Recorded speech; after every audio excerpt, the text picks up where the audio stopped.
Live from the world's capital markets, here are the latest financial headlines brought to you by News Factory.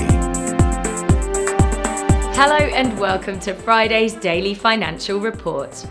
The dollar gained 0.3% against the yen in the last session. The ROC is giving a positive signal. The Bitcoin dollar pair exploded 2.7% in the last session. The ROC is giving a positive signal. The gold dollar pair dove 1% in the last session. The Williams indicator indicates an oversold market.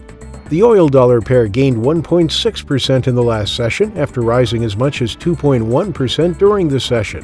The RSI is giving a positive signal which matches our overall technical analysis. And now let's hear what our chief analyst picked up for us today. Economically sensitive stocks boosted Wall Street as investors largely brushed off concerns over the Federal Reserve's plans for tapering, while forecast raises from Accenture and Salesforce added to the positive mood. Kentucky's securities regulator ordered giant crypto lender Celsius Network to cease and desist from offering its interest-paying accounts in the state, joining 3 other states that last week took similar actions.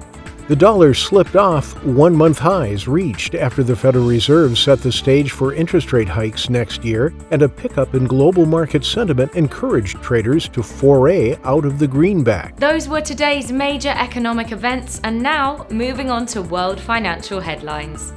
Japan's CFTC JPY&C net positions will be released at 1930 GMT. The U.S. Baker Hughes U.S. oil rig count at 1700 GMT.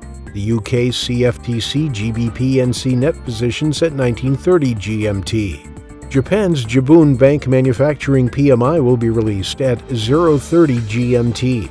Germany's IFO current assessment at 800 GMT. Germany's IFO business climate at 800 GMT. We hope that you've enjoyed Friday's market outlook. On behalf of all of us here, we wish you a productive trading day.